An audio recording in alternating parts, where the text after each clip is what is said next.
Hello বন্ধুরা, কেমন আছো তোমরা সবাই? আশা করছি খুব খুব ভালো আছো। আমিও খুব ভালো আছি। আজকে কোনো ব্লগ ভিডিও না, আজকে নিয়ে চলে এসেছি তোমাদের কাছে কুমড়ো শাকের রেসিপি। আমার মায়ের রেসিপি। আমার মা যেমন করে করে ঠিক আমি তেমন করেই তোমাদের সাথে শেয়ার করলাম। আমি আগের ভিডিওতে বলেছিলাম তো এই রেসিপিটা শেয়ার করব। চলো দেখতে থাকো রেসিপিটি। এই কুমড়ো শাকগুলো খুব কচি কচি কুমড়ো শাক নিয়েছি, আর জলে ভিজিয়ে রেখেছিলাম কিছুক্ষণ, যাতে পোকা মাকড় বা কিছু থাকলে বেরিয়ে যায়। নুন জলে ভিজিয়ে রেখেছিলাম।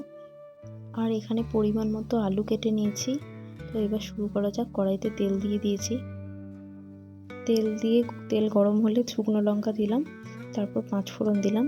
আর আমি এখানে একদম কম তেলে রান্না করি। তেল গরম হয়ে গেলে নেড়ে চেড়ে দিতে হবে গোটা কড়াইটাতে। আর এই রান্নাটা কিন্তু সর্ষের তেলেই করবেন, সর্ষের তেলেই এই স্বাদটা বেশি ভালো হয়। তারপরে আমি পরিমাণ মতো যে আলুগুলো নিয়েছিলাম সেগুলো দিয়ে দিলাম। তারপর নেড়ে চেড়ে দিলাম একটু আলুগুলো।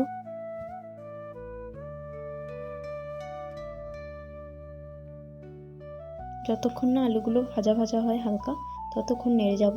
হালকা ভাজা ভাজা হয়ে যাওয়ার পর অল্প পরিমাণে নুন দিয়ে দেবো। আলুটা ভাজতে ভাজতেই এদিকে আমি সর্ষে, পোস্ত, তিল আগে থেকেই জলে ভিজিয়ে রেখেছিলাম। মানে কালো সর্ষে আর সাদা সর্ষে দুরকম সর্ষেই আমি দিয়েছি, আপনারা পারলে একরকমও দিতে পারেন। তারপর আমি আলুর মধ্যে আস্তে আস্তে শাকগুলো অ্যাড করব। শাকের পাতা আর বোঁটাগুলো একসাথেই রেখেছি, আমি আলাদা করিনি, একসাথেই আমি আলুতে দিয়ে দিচ্ছি। এখানে পরিমাণ মতো আমি নুন আর হলুদটা অ্যাড করে দিলাম, আপনারা আপনাদের পরিমাণ মতো দেবেন। নুন হলুদ দেওয়ার পর শাকটাকে ভালো করে নাড়তে থাকলাম। শাকটাকে হালকা হাতে কিছুক্ষণ নেড়ে চেড়ে তারপর ঢাকনা দিয়ে সেদ্ধ হতে দিলাম। এই শাক সেদ্ধ হতে একটু টাইম লাগবে, সেদ্ধ হোক। আর একদিকে শাকটা সেদ্ধ হোক, আর এদিকে আমি সে ভেজানো মশলাগুলো বেটে নিচ্ছি। শিলনোড়া ইউজ করছি আমি, আমার যেহেতু মশলাটা পরিমাণটা অল্প। আপনারা চাইলে মিক্সিতেও মশলাটা বেটে নিতে পারেন। এদিকে আমি ঢাকনাটা খুলে শাকটা দেখে নিচ্ছি, হালকা সিদ্ধ হয়ে গেছে আর হালকা জলও ছেড়েছে শাকটাতে। সর্ষে, পোস্ত, তিলের সাথে আমি 2টো কাঁচা লঙ্কাও বেটে নিচ্ছি। আমি পোস্তর আইটেম কিছু করলে একটু করে তিল দিই, কারণ তিলটা খাওয়াটা শরীরের পক্ষে স্বাস্থ্যকর। তো আমি যে কোনো কিছু পোস্ত দিয়ে করলে হালকা তিলটা দিই, আর টেস্টও হয় খাবারের খুব ভালো। এখানে শাকটা অনেকটাই কমে এসছে, ঢাকা খুলে মাঝে মাঝে নেড়ে দিচ্ছিলাম আমি। তারপর শাকটাকে একটু জল দিয়ে দিলাম, কারণ অনেকটা কমে এসছে শাকটা, সেদ্ধ হতে একটু টাইম লাগবে, জল না দিলে হবে না। হালকা জল দিয়ে দিলাম শাকটাতে।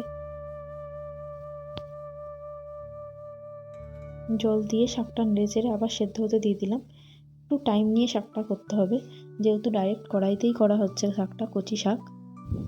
তো তারপর আমি সেই বাটা মশলাটা দিয়ে দিলাম শাকের মধ্যে। পুরোটাই দিয়ে দিতে হবে, যতটা আপনারা আপনাদের পরিমাণ মতো করবেন সেই হিসাবে বাটা মশলাটা দিতে হবে।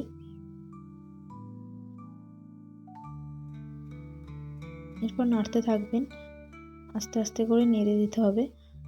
আর কোনো সেদ্ধ হওয়ার ব্যাপার নেই, কারণ ম্যাক্সিমাম সেদ্ধটা আগেই হয়ে গেছে। এবার শাকটা দিয়ে কিছুক্ষণ ফুটিয়ে নিই, তারপর নাবানোর পালা। তো এখানে আমি কিছুটা বাটি ধোয়া জল দিয়ে দিলাম। এরপর জলটাকে ভালো করে ফুটিয়ে শাকটাকে সিদ্ধ করে নিতে হবে, কারণ একটু মাখা মাখা শাকটা হবে। চাইলে আপনারা আপনাদের পরিমাণ মতো এখানে আরেকটু নুন অ্যাড করতে পারেন। আমি হালকা চিনি দিলাম, কারণ এটা নুন মিষ্টি ব্যালেন্সটা শাকটায় করবে, ভালো লাগবে। শুধু নুন দিয়ে শাকটা করলে না ভালো লাগবে না, হালকা একটু মিষ্টির ব্যালেন্সটা থাকলে শাকটা খুব সুন্দর টেস্ট হবে।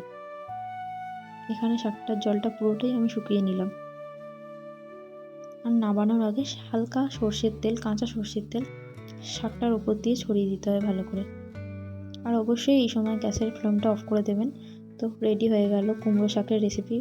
খুবই সিম্পল রেসিপি, তাও আমি আমার মায়ের মতো করে তোমাদের সাথে শেয়ার করলাম।